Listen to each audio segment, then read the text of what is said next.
Hello there, my lovelies. How are we doing? Merry Monday. I hope we've all recovered after what was, for me anyway, not a great Friday the 13th. Again, I've had 2 in a row. So we've had February Friday the 13th, and there's been one in this month as well. Last month I had, I went over a pothole in a very awkward way. The UK is just plagued with potholes this time of year. It is awful. I know any of our viewers from the UK are there going, oh, tell me about it, potholes. Anyway, so I ended up with a flat tire last month. This Friday the 13th, we've had broken dishwasher. What else happened? Something else happened as well. Oh, I can't remember. What happened? Anyway, a miserable Friday the 13th again. So anyway, guys, I hope your Friday the 13th has been a little bit kinder to you than mine. Or if not, I hope we've fully recovered. All that bad luck away. Brush it off, shake it off. Anyway, guys, okay. Enough utter blabbering. Oh my gosh. I do talk nonsense. Anyway, right, today, guys, we are going in for our weekly dose of the Fat Electrician. Some more stories from Nick. Now, this video has been requested by Outlaw X357 through Buy Me a Coffee. Thank you so much for your support, my lovely. Thank you so much.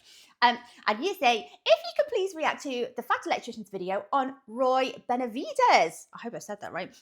He is from my tribe in the, oh, I'll try and do this justice. I'll try and pronounce this properly. Right. He is from my tribe, the Pascua Yakai. Correct me if I'm wrong. Oh my gosh. Here in Arizona. That's amazing. Oh my gosh, lovely. He is a legendary soldier who won the Congressional Medal of Honor. Oh my gosh. He is also the inspiration for the movie character Rambo. Oh, really? Oh, that's fantastic. I thought the character Rambo was based on Audie Murphy, but I'm assuming actually you got such an amazing character. It must have taken inspiration from a number of different historical figures, maybe. So that is absolutely amazing. I would love to watch this video. I feel like I don't actually know how many videos Nick has up to date, but I am making my way through the catalogue, and I'm loving that there's just this like plethora of videos to choose from. Anyway, done enough of our daily dose of so let's crack on with the video. And guys, if you are enjoying these reactions, don't forget to like and subscribe. Thank you, my lovelies. If you're interested, I have a Buy Me Coffee account.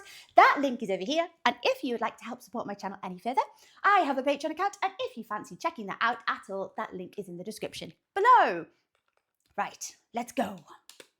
John Rambo, the action hero that was an unstoppable, unkillable Green Beret from the Vietnam War that went into battle with nothing more than a big knife. This video is not about him. It's also not about the man that inspired that character. That was Audie Murphy. This video is about the real Rambo, the actual man that was inspired to join the military because of Audie Murphy, that would go on to become a Green Beret and go into combat against 1,000 men with nothing more than a big knife.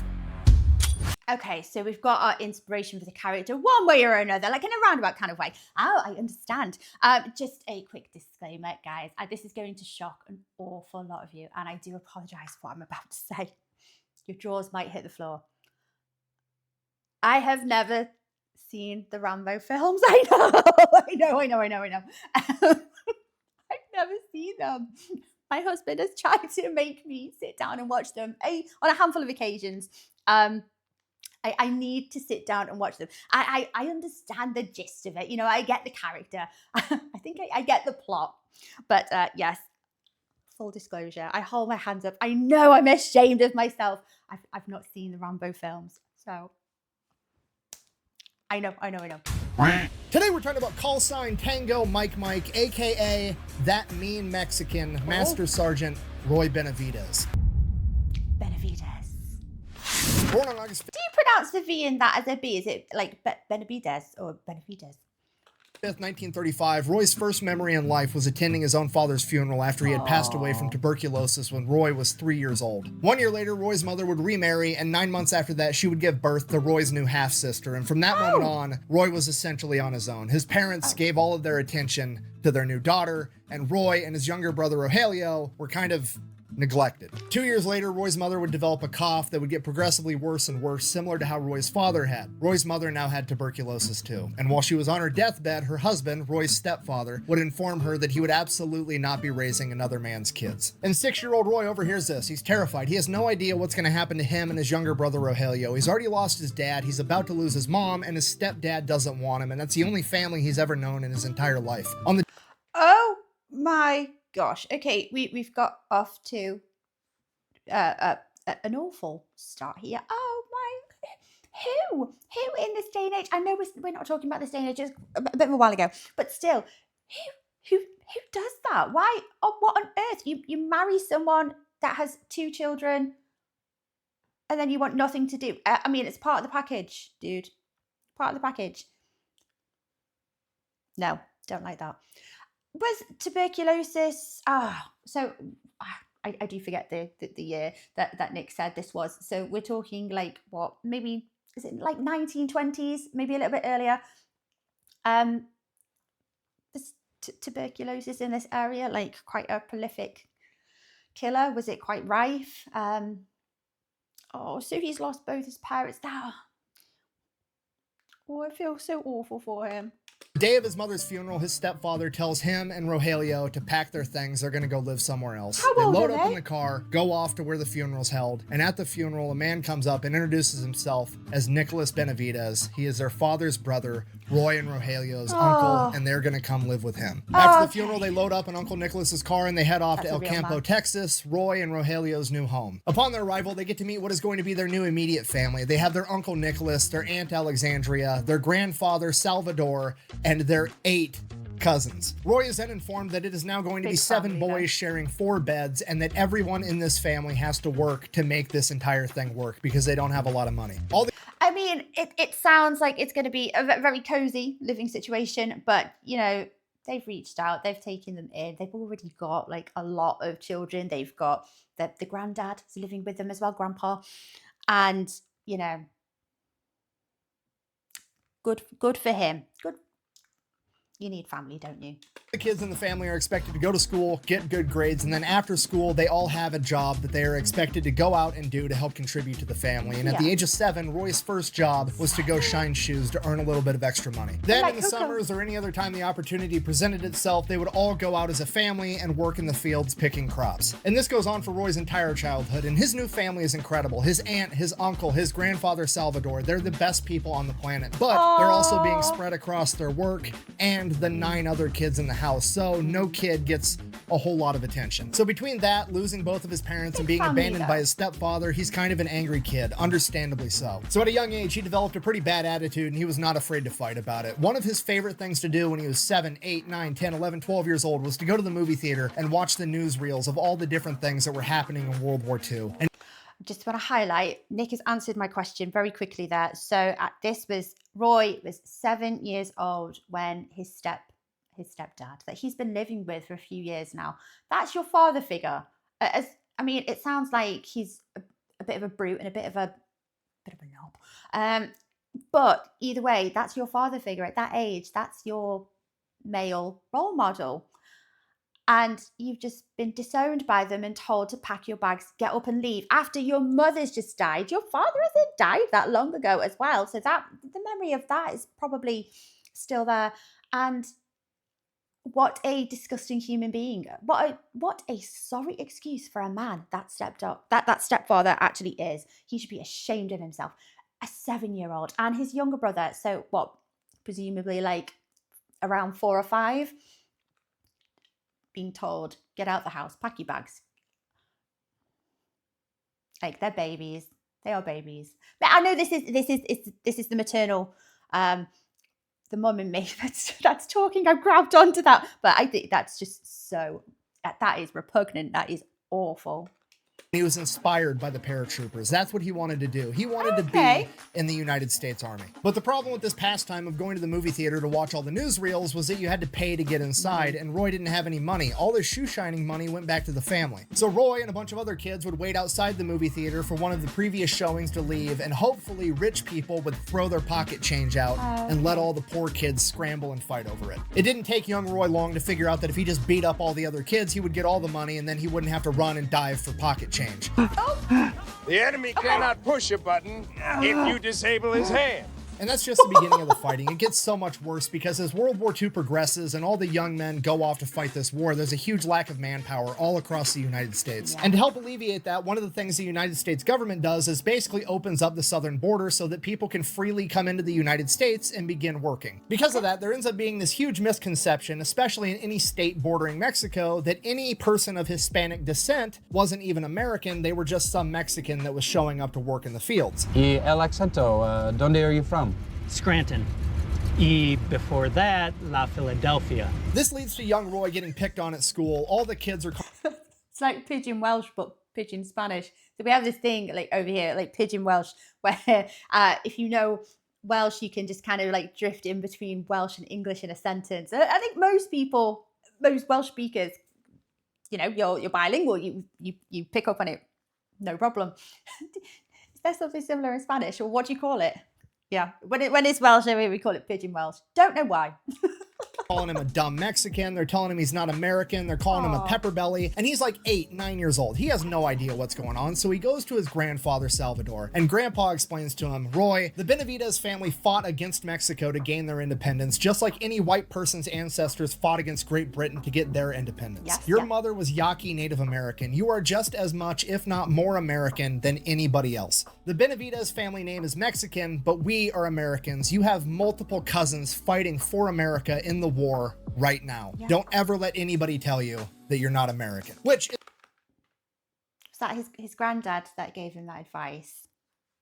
Yes. It's a great sentiment. I love it. However, what young, angry Roy honed in on was they fought for it. From this point forward, anybody that wants to make fun of Roy has a fight on their hands, and they almost never won because Roy, at the age of 9, 10 years old, has been working in fields and shining shoes after school every day for years. He is way above the average level of toughness for a young man. And Roy wasn't even that big of a kid. If anything, he was smaller than average, but none of the bullies were bigger than him either once they were looking up at him from the flat of their back, which is always where they happen to find themselves eventually. Now, it's also important to mention that Roy, while he does have a temper and he's not afraid to fight about it, he does have standards. He was being raised right by his aunt and his uncle and his grandfather. Roy would not hit a girl if a girl made fun of him. He's a good kid. Yeah.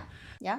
But what he would do is when they went out to recess, he would kick dirt at her until her brother or her boyfriend came to stop him, and then he'd beat the shit out of that guy. Hello, how are you? No, that's not. And this goes on for Roy's entire childhood. Roy. He's always getting in fights. He struggles in the classroom academically, but outside of school, he does work super hard to help provide for his family. He still loves going to the movie theater, watching all the newsreels about World War II. He still wants to grow up to be a paratrooper, and he also loves hanging out with his uncle and his grandfather, Salvador. And his grandpa had all these amazing stories that he would share with him, and all these stories had some underlying meaning or some lesson that Roy needed to be taught. And his favorite... I know I've said it before, guys, but amen to the men that take over the care of young boys where their other father figures have scarpered away.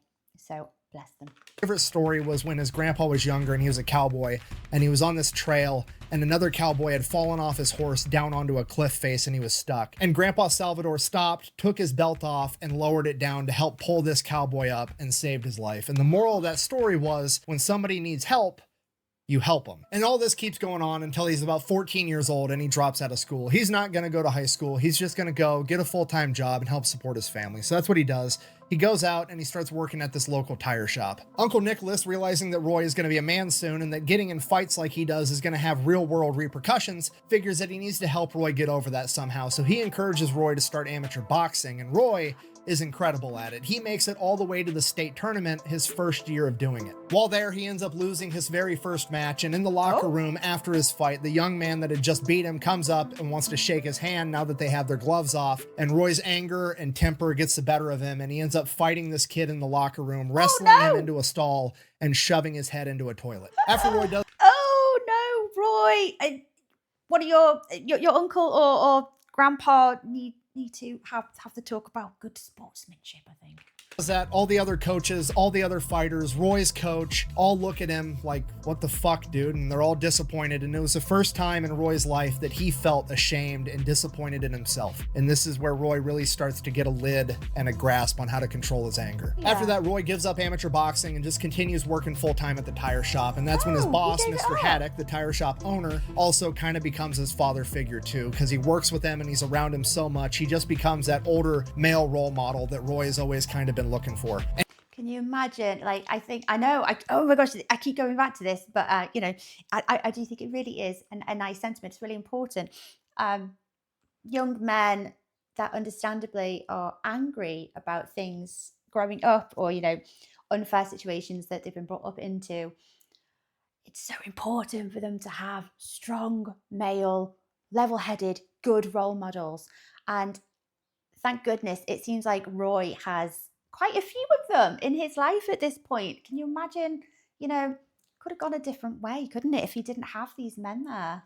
And he continues to help Roy mature and get a better grip on his anger and more control of himself. Yeah. And this goes on for a couple of years. And then one day when Roy is 17 years old, a recruiter from the Texas National Guard comes in and wants to hang up a flyer at the tire shop for anybody who's interested in joining the Texas National Guard. And on that flyer was none other than Roy's role model, Audie Murphy, the most decorated soldier of World War II. You see, Inspired by Audie Murphy. Okay, yes. Oh, I love that these huge names in history, these historical figures, they're inspired by each other. And oh gosh, I love it. This is right in the middle of the Korean War, so Audie Murphy, the World War II war hero, had joined the Texas National Guard to help with recruiting, and he was also going to train the next generation of soldiers. And at this point, Audie Murphy's the shit. He's got an award-winning book, he's an actor, and when he's acting, he's playing the role of himself in movies, and he's being told by directors, hey, I know you were there and you're literally just portraying the shit you did, but you need to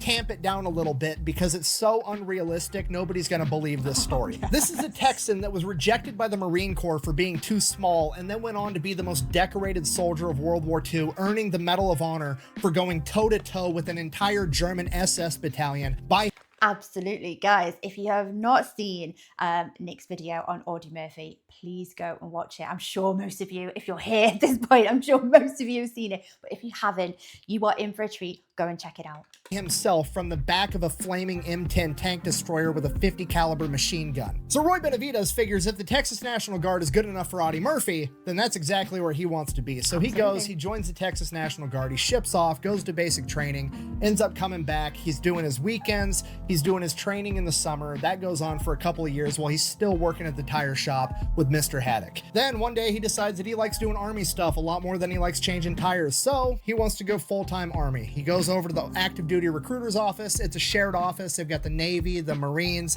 the Army, and the Air Force all right there in one building. Roy walks right past the Navy, walks right past the Marines, walks right past the Air Force, goes straight to the active duty Army recruiter, says, here's my guard papers. I'm a corporal. I want to be a paratrooper. I don't just want a normal contract. I want a contract that guarantees me airborne school. At this point, the Army recruiter looks at Roy, who's like 130 pounds soaking wet, and he's like, man, you're not big enough to be a paratrooper. At which point, I'm paraphrasing here, but Roy says something along the lines of, well, I could cut you down to my size and we'll see if you're good enough to be a paratrooper. Maybe that'll help you make your decision. At which point, the Marine recruiter overhears that and he comes walking over and is like, son, you should be a Marine. You've got the right attitude. I don't care how big you are. You should come be a devil dog with me. At which point Roy's like, no, I don't want to be a Marine. I want to be in the Army just like Audie Murphy was, which brings everything full circle because Audie Murphy was rejected from the Marines for being too small. And now Roy Benavidez is rejecting the Marines because he wants to be like Audie Murphy.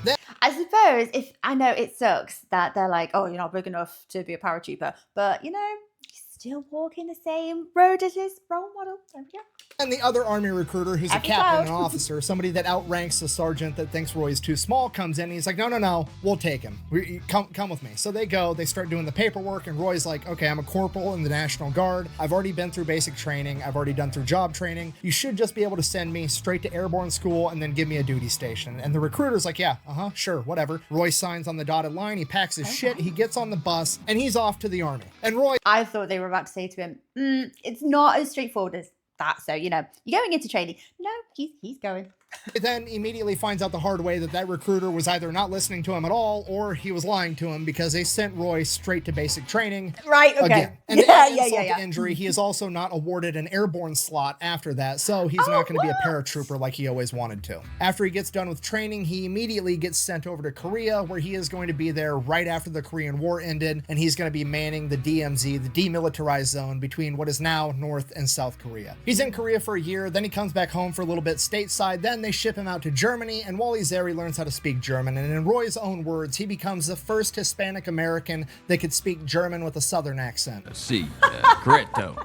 He gets done in Germany, he comes back home, he goes to military police school, becomes an MP, and he gets assigned to basically being a glorified chauffeur for high-ranking military officers, generals, colonels, etc. And then randomly, one day, a couple months out from his contract being up with the Army, he's trying to decide whether or not he wants to re-enlist, and this General Westmoreland, asks him, "You ever thought about being a paratrooper?" And Roy's like, "Yeah, actually, that's all my life. Only reason I'm here. I wanted to do that. I kind of got screwed out of it. I'm thinking about re-enlisting, and if I re-enlist, I really want to be able to become a paratrooper." To which the general kind of like doesn't even really continue the conversation. He's just like, "Huh.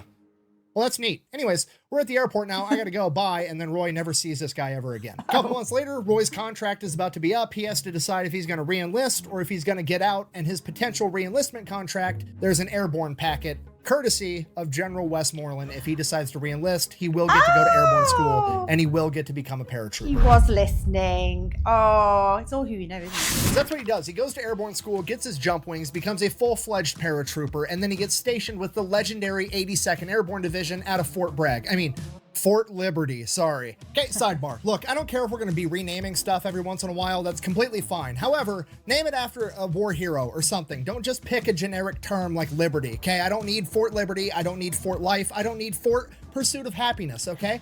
Quit doing generic shit and name it after an actual badass war hero. Anyways, I agree. I Fort agree. Liberty, North Carolina. He is with the 82nd Airborne. During this time, he's training, he's working, he's doing his thing. He also ends up meeting his wife, and he goes about this the old school way. He has to have chaperone meetings with her until he earns enough street cred to finally be able to sit on the front porch of her parents' house with her. Her name. Well, as long, Roy, as you're not kicking dirt at her like the girls in school. So behave. Name is Lala. They get married, she ends up getting pregnant, things are going exactly how they're supposed to go. And then in 1965, Roy gets deployed to Vietnam at the age of 30. Roy gets sent over there as an advisor. He's going to be training the South Vietnamese in how to fight back against the North Vietnamese and hopefully prevent the spread of communism. That's the plan. So he starts training these guys, he's working with them, and it gets to the point that he has to end up going out on some of these missions with them because they need a leader. They need somebody with more experience to go out and show them how it's done. And he does that multiple times. And then one day he's walking through the jungle and all of a sudden,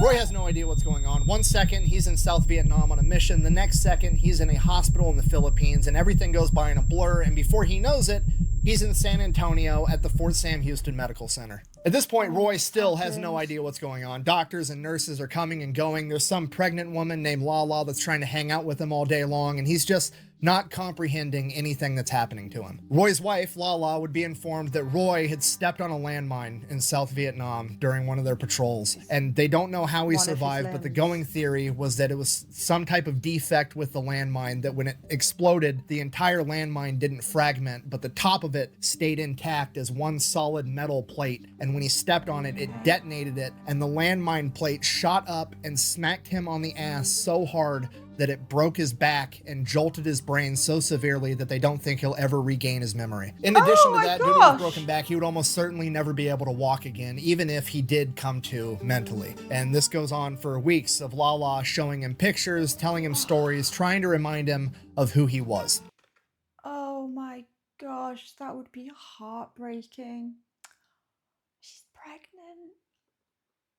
Oh.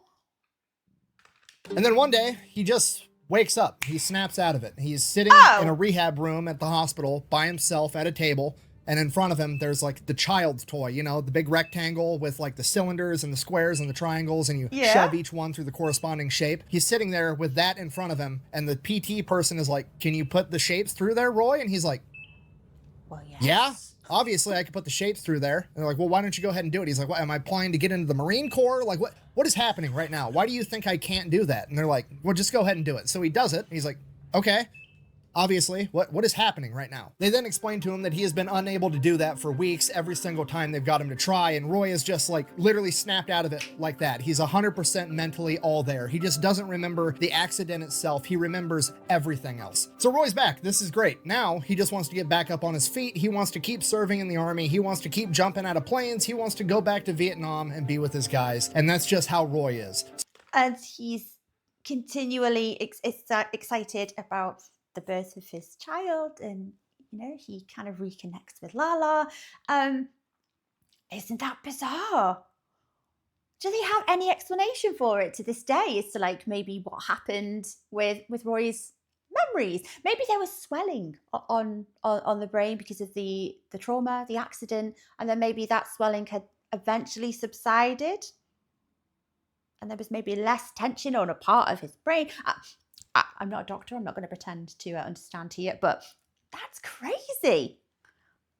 Ooh. So he demands that they start giving him physical therapy as soon as possible, and that's what he does. And over the course of a couple weeks, he comes to the painful realization that these physical therapists aren't getting him ready to walk and run and be in the army again. They're getting him mentally ready to spend the rest of his life in a wheelchair. The doctors are telling him he's never going to walk again. He's going to spend the rest of his life in a wheelchair, and he needs to accept that. But Roy's not buying it. If they're not going to push him to get the results that he wants, he's going to push himself. The night nurses come in, they catch him, they give him a pill, they knock him out, they put him to sleep. He wakes up the next morning, his hip hurts from where he fell out of bed, and his leg muscles are sore from bearing weight for the first time in months. But the plus side, his hip hurts and his legs are sore, so obviously they're going to work if he just keeps building him up stronger and stronger. So that's and he can feel it. I mean, that it could be in a much worse situation. The fact that he can feel the strain and the pain on his muscles, maybe it can be like a process, like, small little building blocks, eventually,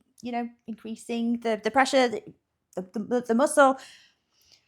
You've got to be one determined person to be able to do this, though, haven't you guys? He does every night. He rolls out of bed, he drags himself across the floor, lifts himself up, and puts as much weight on his legs as he possibly can. Sometimes the nurses catch him and try to put him back to sleep. The nurses are getting pissed off at him because he keeps doing this, but his legs keep getting stronger and stronger, and he's able to make it over to the nightstand faster and faster. And it gets to the point where all the other guys in this medical bay realize what he's doing, and they start cheering him on at night. Nobody's ratting him out. They're trying to distract the nurses to get Roy the time that he needs to be able to do his version of physical therapy. And this goes on for months. During the day, they're getting him ready for his life in a wheelchair. He's begging them just more time for more PT and he'll be able to walk again. They're not buying it. They're doing the paperwork in the background to get him med boarded out of the US Army. They know that he's done. But Roy never gives up on himself, and he keeps training every single night. Then, after having been in the hospital for 5 months, the doctor walks in with Roy's discharge papers. Roy begs and he pleads not to discharge him out of the army, and the doctor finally says, Roy, even if we continue doing PT, at best, maybe you'll be able to stand up one day. You're never going to be able to walk again. At that point, Roy hops up out of the bed, stands directly in front of the doctor, and takes one step towards him. And it was one of the most excruciating pains that he's ever felt in his entire life.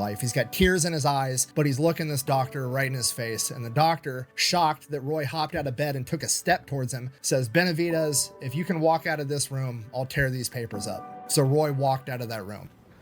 Oh, bang! Hold on now, hold on. Oh, that hurt. Walk it off. Hey, man, you can walk. Shortly after that, he walked out of that hospital and went back to Fort Bragg. Obviously, he gets assigned a desk job, but despite that, Roy's going to do the best job he can no matter what tasks they give him. So he crushes that job the best he can, and when he goes home at night, he continues to train. First, he starts walking a couple miles a day. Then he's walking 5 miles a day. Then he's running 5 miles a day. Then he's running 10 miles a day and doing 500 push-ups in a single day, every day. And he works himself up to being just as fast, just as strong as he ever was. And then, since he did such a good job at that desk job, he kind of figured out how things worked. And then wouldn't you know it, one day, out of the blue, Roy Benavidez's name ended up on a manifest to do one of the jumps for the 82nd Airborne's training. Not just one manifest, but 3. Roy did 3 jumps in a single day after having broken his back. What are the odds of that? What are the odds of that? And after having done that, Roy sits back, relaxes, reflects on his achievement. No, I'm just kidding. He goes out and decides that he wants to become a Green Beret now. So he goes. Do we really think that he just sat there reflected on where he's up to in life? No, he's going to carry on. At this point, has Lala had the first baby, or just curious? Goes off to Special Forces selection and he makes it. He passes. He becomes a Green Beret. On one hand, absolutely incredible. It is almost unbelievable that he's able to accomplish this. On the other hand, it's obvious that he was going to be able to accomplish this, right? Because if you don't know about these Special Forces groups, it's never like the fastest, the strongest, the freak athlete that ends up making these Special Forces units. It's always just that tough farm kid that you're going to have to kill to get him to stop. It's that person that's never going to quit. And if there was ever a embodiment of that archetype of person, it's Roy Benavidez. This is the second time I've heard Nick say this. The strongest soldiers are the ones that come from like a farm background. They're the working men. Okay, homie stepped on a landmine and literally walked it off. Of course he had what it took to become a Green Beret. That's just to get selected to be in the unit though, so then he has to go off and get all of his other training. He becomes a linguist, he gets cross-trained as a medic, he gets trained on every heavy weapon system. He becomes trained in military intelligence, the gathering of information. So he gets done with all this training, then he gets orders that he is going to be deploying to Central America. Here's the problem, Roy doesn't want to deploy to Central America, Roy wants to go back to Vietnam. So Roy goes back to that very same office that he worked in for a little while he was training before he became a Green Beret, and wouldn't you know it, somehow or another his orders got changed and he was sent to Vietnam instead. But Roy wasn't just going to be going to Vietnam, he was going to be going to other countries neighboring Vietnam, like Cambodia. Roy was part of Mac v SOG. Okay, real quick, for those that don't know, Mac v SOG at this point in time is America's premier top secret special forces group, okay? They take all the best guys from all the other special forces, the Army Rangers, the Marine Raiders, the Green Berets, the Navy SEALs. They take their best guys and they put them in this unit together as like America's special forces dream team. Basically, they're the ones doing all the stuff that America's not doing. The best of the best that are doing the most secret of the top secret missions that no one knows about. You know? Okay. This group is so secretive that nobody even knew that these guys existed until like 30 years after Vietnam. Okay, SOG, everybody thinks it stands for Special Operations Group. That's not what it stands for. It stands for Studies and Observations Group. And they did that on purpose because they wanted it to sound like some nerd shit. That way, if a politician or a high-ranking officer that wasn't supposed to be in the know read that on a document, they weren't going to ask any questions. During Vietnam, these guys had a 150-to-1 kill-death ratio. For every Mac v SOG member that went down, 150 enemies went down first. And they do all kinds of different crazy stuff during Vietnam, but when Roy gets linked up with them, they're working in Cambodia. Okay, these are the specialists, aren't they? When they say they're sending in the specialists, they mean these. A brief oversimplified version of what's going on here. You have the NVA, the North Vietnamese Army, and they are trying to supply the Viet Cong, the guerrilla fighters in South Vietnam, with a bunch of supplies. Now, they have two options. They can punch through the front line, fight through all the American defenses to deliver these supplies. Doesn't sound like a very good time. Or they could cheat. They could just cut right over into Laos and then travel through this neutral territory with no resistance, and then travel into Cambodia, more neutral territory with no resistance, penetrate way past all the American front lines, deep into South Vietnam, and then cut back in and drop off all the supplies. Okay, and to be fair, that's a brilliant plan because there's not a whole lot America can do to stop it, right? Because the only thing America really can do is to send their troops into Cambodia and Laos, and that's not going to be a very popular idea considering that most of America's mad that they're in Vietnam in the first place. They're definitely not going to support invading two more countries. So if America wants to stop this, the only thing they can do is to send their own guys into this neutral territory where they're not supposed to be to cut off this supply line. And then, even if they do run into each other in this neutral territory, it just turns into the Spider-Man meme, right? Hey, you're not supposed to be here. No, you're not supposed to be here. And then everybody's just as guilty of breaking the same rules. It's a really good plan on their part. Okay, but here's the problem with this whole thing. America cares a lot more about not getting caught in these neutral territories than the North Vietnamese do. Because of this, the Americans are only sending in very, very small groups of men, like 12 guys or less, whereas the North Vietnamese are sending in entire companies. They're sending in hundreds of guys. So this makes it impossible for the Americans to directly confront the North Vietnamese. So rather than confronting them, they start stalking them. They start tracking them down and following them, writing down what their most commonly used paths are, what they're dropping off, where they're dropping it off. They try to memorize all their different routes. They try to figure out anything and everything they can about their operations inside of Laos and Cambodia. So that goes on for a while, and then somebody gets the bright idea of like, hey, we know where all the enemy's ammunition is. What if we just snuck in a bunch of defective ammunition that blew up when they tried to fire it, and then it would not only A, take care of some of the enemy troops that got got messed up from, you know, a howitzer round blowing up or ammunition blowing up or defective ammo, and they go and try to get into a firefight, then the Americans are guaranteed to win. There's that aspect, but then there's also the psychological aspect of the enemy isn't going to trust their own supply line anymore. Yes. So then that goes on for a little while, and then eventually the Oh, okay. There's like a number of ways that that's effective. War is ugly. It is, isn't it? It's never a pretty thing. It should always be avoided at all costs. But that's a clever tactic. It's psychological, like Nick said, as well as practical. Okay. North Vietnamese and the Viet Cong figure out that the Americans are doing this, so they start sending out their best guys, their equivalent of MACV-SOG, and they send them out into these neutral territories to try to hunt and kill the American MACV-SOG operators. Because of that, the MACV-SOG casualty rate goes up, and at one point, it was actually reported as being a 100% casualty rate. If you were in MACV-SOG during this era, there was a 100% likelihood that you were going to get injured or killed in the line of duty. A Purple Heart to these guys was just a rite of passage. So MACV-SOG starts taking more casualties. They realize they're being hunted. Then they start doing countermeasures to prevent from being caught. They're having helicopters go in and pretend to drop off a bunch of operators when they're actually not doing it, basically spamming them. That way, when they actually do go behind the line, the enemy's not going to know whether that was a fake drop-off or a real drop-off. So that's what's happening. There's like this shadow war going on in the neutral territories of Cambodia and Laos, and this is what's happening when Roy shows up. So 2 weeks into being there, Roy goes out on a mission, and one of the guys, if he's with, ends up getting shot up, and they have to get this guy medevaced, but they're still being attacked, so they can't go out in the open so a helicopter can land. So the helicopter has to drop what's called a McGuire rig. It's basically just a rope that these guys are going to hook onto, and they're going to pull them straight up out of the canopy of the jungle and fly off with them dangling underneath the helicopter like some badass Pinocchio. Now, usually when you do this, like you can see in this picture, you're stacked on top of one another on the same nylon rope. But for some reason on this day, they dropped 2 nylon ropes. Roy hooked the other guy that's injured up to one, and he hooked himself up to the other. And Roy probably didn't even realize that there was 2 ropes. He just saw a bunch of nylon rope everywhere. He hooked both of them up, and they were going to take off. So they get pulled up out of the canopy. They take off headed towards camp, but because they're each on a different rope, the ropes end up getting crossed and the nylon ropes start rubbing together. And when nylon rubs up against nylon, it melts because it's plastic. So these ropes are going to end up snapping, and Roy and his buddy are both going to fall to their death unless they can land and get this figured out. And they can't land because they're still being shot at. Now, luckily for Roy, oh, that's a huge oversight. I didn't know that. So 2 nylon ropes, when they entwine and get caught up together, rub against each other, they're gonna melt. Oh, that is a huge oversight. Okay, I assume they make those ropes out of a different material now. But then again, if there was only ever one McGuire rig, did he say it was called? If there's only one rope, it wouldn't really necessarily be a problem, right? Oh.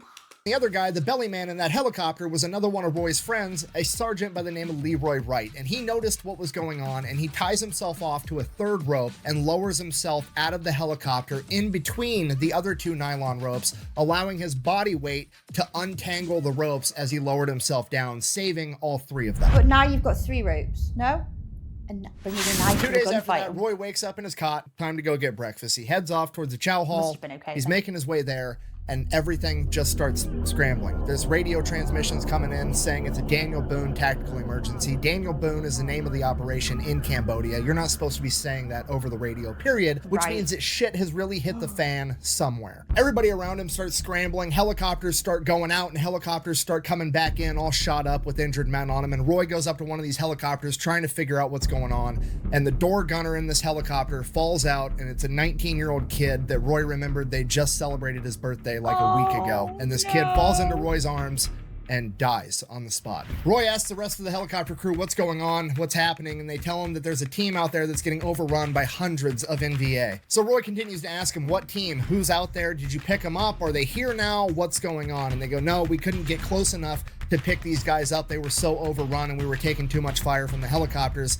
It was, we don't know who it was, but it was the big black dude that saved you the other day. And Roy immediately knows they're talking about Leroy, and his entire team is still out there. So Roy asks them, are you going back out there? And they said, yeah, we're going to go back out there, but we're not going to be able to land. The only thing we're going to be able to do is drop ammunition out of the helicopter above them so they have ammunition to keep fighting. And to Roy Benavidez, it sounds an awful lot like somebody needs help. And with that, he runs over, grabs his medical bag, jumps in the helicopter, and they take off.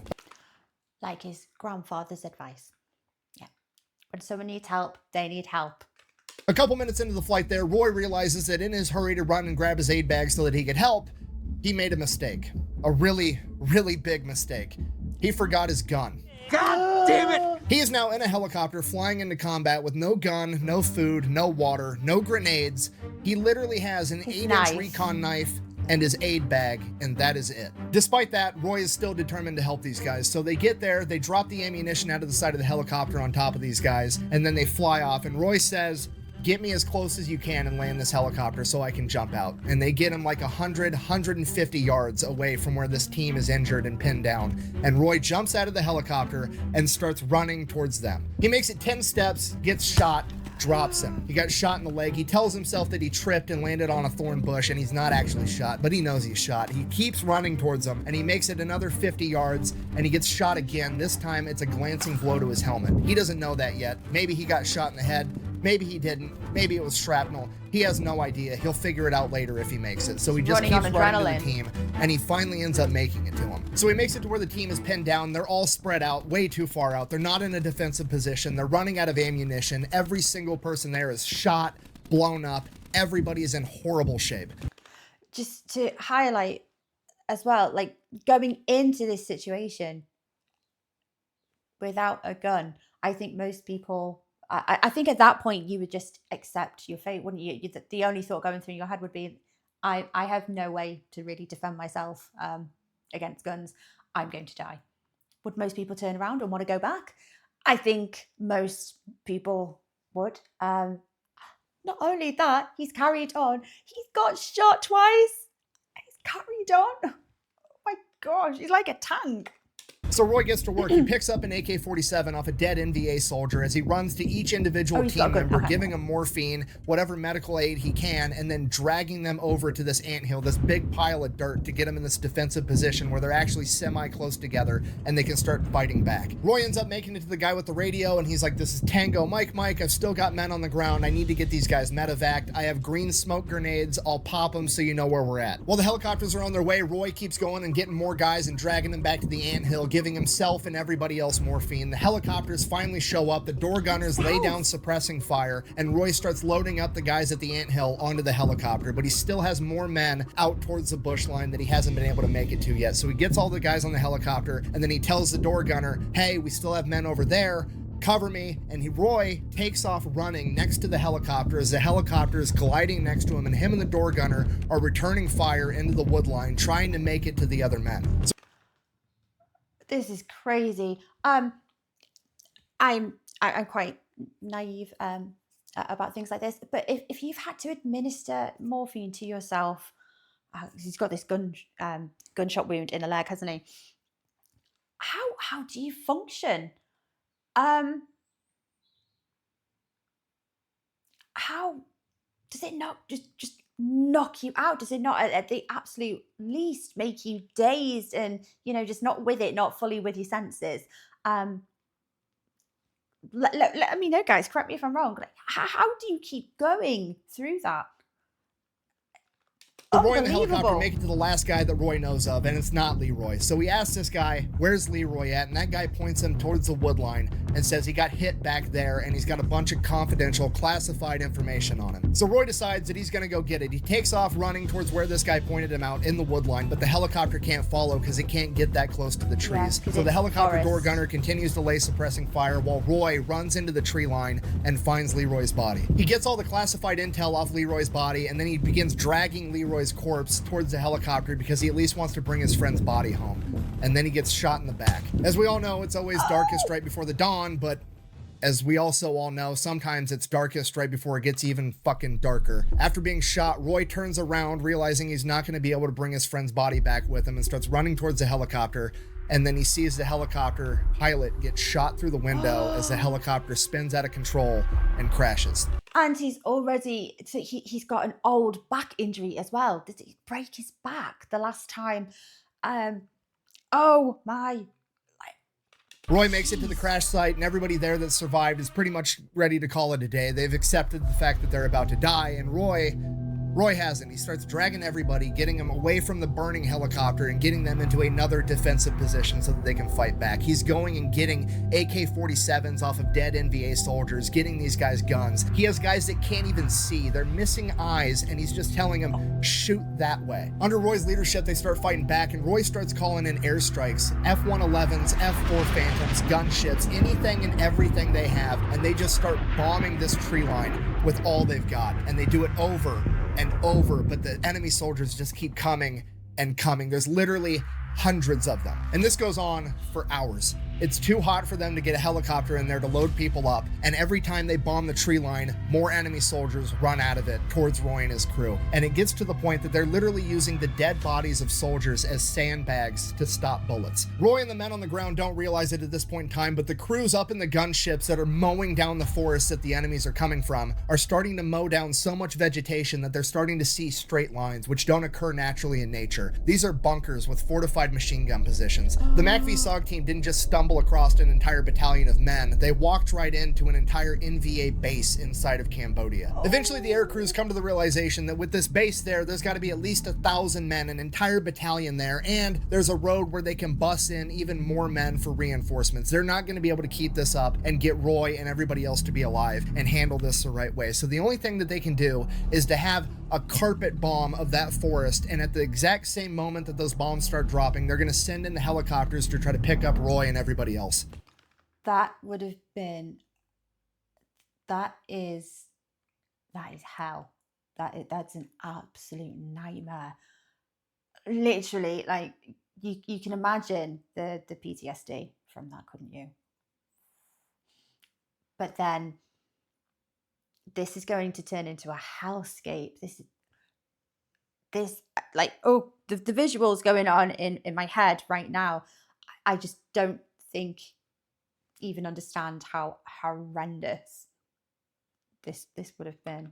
So a group of A-37 super tweets bomb the tree line as a Huey comes down, and Roy starts helping to load these men into the helicopter. Some of them have lost so much blood they can't even pick themselves up. And while this is happening, the North Vietnamese soldiers rush them. They're coming straight towards the helicopter. They're firing. Roy's trying to load the men on while firing back. The door gunner's returning fire, and one of them ends up making it to Roy, and for some reason, whether he was out of ammo or whether he was trying to take an American alive, he hits Roy in the back of the head with the buttstock of his rifle. Roy falls down, and then he swings it again at Roy's face, dislocating his jaw. Roy, somehow still conscious, gets up, starts trying to wrestle this guy to the ground. He lost his gun. All he has is his recon knife, and this guy's got his rifle with a bayonet on it. And the enemy soldier goes to lunge at Roy with the bayonet, ends up cutting Roy's arm, and then Roy lunges at him, misses. The enemy soldier lunges back. He ends up stabbing Roy in the stomach with the bayonet, and Roy ends up getting to him with the recon knife, stabbing him in the chest and killing him. Roy pulls out the bayonet, can't get his recon knife out of this guy's chest, and he's now holding his intestines in his stomach with one hand. At this point, Roy's right next to the helicopter, and he's looking right at it. He should get in the helicopter, but he turns around away from the helicopter, and there's 2 Americans still out there returning fire that are able to fight.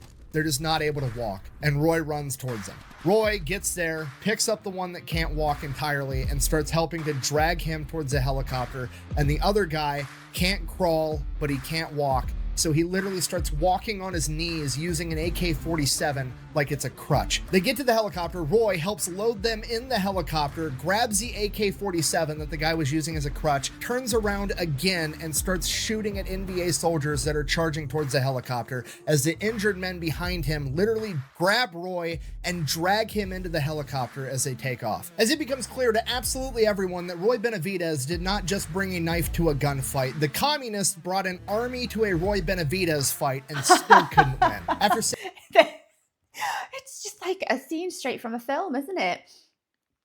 Very, very heroic, very, very dramatic. Oh my gosh. I don't know, there's a clip of one of the scenes from Forrest Gump in there. I just think they took a little bit of inspiration from Roy's story here, because some of those scenes kind of sound very reminiscent, don't they, of Roy's heroics going on here, just constantly going back and never leaving a soldier behind. Back, carry on, I'm not leaving anyone, I'm going back, I've been shot, I'm gonna go. And do you think that maybe Forrest Gump took a little bit of inspiration from Roy here? I think so. But I know one of the things that the Rambo story centers on is that the psychological trauma of Rambo. And it's when you hear stories like this, it's so easy to see why that would be such like a focal point, I think, of Rambo. Absolutely something that plagued these soldiers forever, because the combat, I don't think you would ever be able to forget the face of anyone you were in such close combat with. Here, I think you would just have nightmares for life. And my heart absolutely bleeds for them. It sounds just like hell. Saving all the surviving members of the original MACV-SOG team and the first helicopter crew. Through 6 hours of combat, Roy has sustained over 37 different life-threatening injuries, multiple gunshot wounds, over 20 shrapnel wounds. He has been bayoneted and he has been clubbed. And after being dragged into the helicopter, he finally loses consciousness. Just a flesh wound.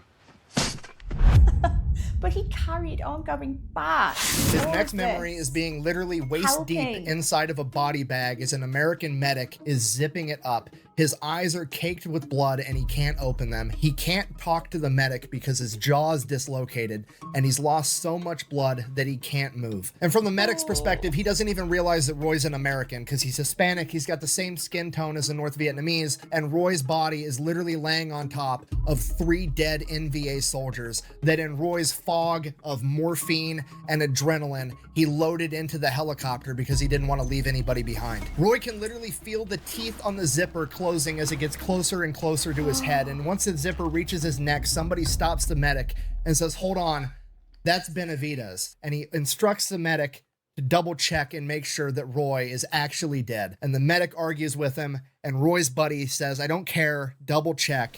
And the medic zips down the body bag a little bit and puts his hand on Roy's chest and leans forward to listen and see if he can hear breathing. And at this moment, Roy takes what he describes as the best shot he's ever made in his entire life. He spits directly in that medic's face. Give him that huck to it. And with that, in Benavidez' defense here, because he was short and he can't do much else.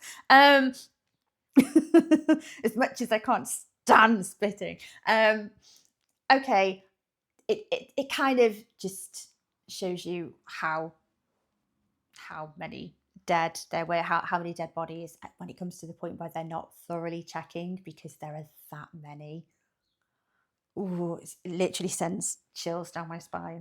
they get Roy out of the body bag, they get him in the aid station, and they start trying to do everything they can for him, but they're almost positive that he's not going to make it. After his chain of command figured out everything that had happened and that Roy was pretty much the only reason that the 8 other men that survived made it out of there alive, immediately got him signed up to receive the Distinguished Service Cross. The only reason they didn't try to get him the Medal of Honor on the spot was because they didn't think Roy was going to survive, and they wanted to get him an award that they could give him in the field so that he could receive it before he passed away. But Roy Benavidez had other plans. He doesn't pass away. Instead, he recovers. And not only does he recover, he yet again refuses to get med boarded out of the army into Look at that smile. He's a cheeky chap. He's quite handsome here in his uniform, isn't he? a medical retirement and continues to serve an additional 10 years in the United States Army. And during that time, they try to get him awarded the Medal of Honor because if anybody deserves it, it's this guy, right? Yeah. But for some reason or another, it always ends up getting rejected, and it gets rejected again and again and over. They just keep rejecting his Medal of Honor. But there's nothing that Roy or anybody else could do. For some reason or another, the committee in charge of awarding the Medal of Honor simply did not want to give Master Sergeant Roy Benavidez the award that he had earned. So he was, I mean, again, I don't know. This is I guess, were they reluctant because of, you know, the political climate around the Vietnam War, maybe around this time? Did that have anything to do with it? No, yes, no. He did the only thing he could do. He just kept on keeping on. So he went on, served throughout the military until 1976 before finally retiring as Master Sergeant Benavidez, the recipient of the Distinguished Service Cross. As Roy retires, there was another press push about how incredible he was, wondering why he didn't earn the Medal of Honor. And this ends up connecting him with one of the men that he had saved that Roy actually thought had died. And this man gets a hold of Roy, almost 12 years after the fact, and he tells Roy that he's going to write up everything that he witnessed and send it into this committee again. And yet again, even despite all this new information, the committee in charge of awarding the Medal of Honor rejected it again. And then I'd have to have a reason. If, you know, I wouldn't go as far as to say, like, if I was Benavidez, because I don't think I would ever achieve anything like that in my life. You know, if I was one of Roy's loved ones, I would have to know why he was being denied of this award. I'd have to know. They realized what they were doing wrong. They were telling the whole truth. They were saying that Roy hopped in a helicopter, flew into Cambodia, and helped save a bunch of MACV-SOG members. And as far as the US government's concerned at this point in time, up until like the mid-80s, MACV-SOG, A, doesn't exist, and B, if it did, it definitely would not be operating in a neutral territory like Laos or Cambodia, because that was against the rules. They can't give him an award because they can't recognize this team. They can't recognize that they were there because they weren't meant to be. Do you know what I mean? Officially, that couldn't be the only reason why. That's why, right? I can neither confirm nor deny details of any operation without the Secretary's approval. So the politicians and the bureaucrats in charge realized that if they give Roy the Medal of Honor for saving MACV-SOG members in Cambodia, which wasn't supposed to be happening, there could be political backlash, and they're not going to metaphorically stick their necks on the line just to give Roy what he deserves. And Vietnam was already, you know, quite the political landmine, I imagine, at the time, or, you know, years previously. Despite the fact that Roy put his entire life on the line for them. So bearing this in mind, they redo all the paperwork, they jump through all the hoops to try to get Roy the Medal of Honor again. And this time, rather than saying that Roy's courageous actions occurred in Cambodia, they simply said that they happened to the west of Lock-In Airfield, which was where Roy was stationed. They just didn't bother to say how far west. And once you know it, it gets approved. Roy Benavidez receives the Medal of Honor in 1981 from President Ronald Reagan, 15 years after the fact. After getting what he had earned, he finally gets to go home with his wife and kids and enjoy his retirement for all of like a year and a half. Because on a random day in 1983, he receives a letter in the mail from the US government informing him that he would not continue to receive his veterans disability benefits from his injuries that he sustained during the war. And Roy's not having it. He goes straight to the media, starts putting out press releases and giving interviews talking about how ridiculous this is and putting political pressure right back on the politicians. And wouldn't you know it, a couple weeks later, the US government comes out with a statement of like, oh, hey, we're sorry that we're doing this. We haven't been handling it appropriately. We're going to continue to do it, but we're going to do it in a more humane way for everybody involved. And while I can't prove this, I'm willing to guarantee that Roy Benavidez got the notification of like, oh, sorry you got that letter. Obviously, this doesn't apply to such a high-profile person that's got enough leverage to be a pain in our ass. Here's your benefits, but we're going to go ahead and fuck everybody else. And Roy wasn't going to allow it. He came out and said that if they can try to do this to him, he can't imagine what they're going to try to do to everybody else. So he what is this? What was the reason for withdrawing these benefits? I don't understand. Was there just like a politician that came in and it was just one of these policies that they were going to just stop doing it? Why did this happen? That's vile. Even to acknowledge Benavidez for all of his feats. Okay. But there are plenty other soldiers that have served as well. They might not have achieved what Roy did, but they've served their country. They're wounded. They have injuries. Why should they not carry on receiving support from the government? He keeps fighting for not only himself, but for the other 350,000 veterans that were getting their benefits cut, right? Because they need help too. And Roy's going to help them. So he keeps... And they might not be able to have the leverage that Roy has because he's more of a high profile person. So is he going to become their voice? pushing and putting more pressure on the US government, basically just comes out and says, hey, the same Ronald Reagan administration that gave me my Medal of Honor is now telling me and a bunch of other veterans that we're not good enough for the benefits that we earned. And with that, For what he reason? finally gets to testify in front of the House Senate committee in charge of this entire operation, and they end up shutting the entire thing down, preserving the benefits for 350,000 veterans. And with that, Roy Benavidez could finally go home, enjoy his retirement, and live happily ever after.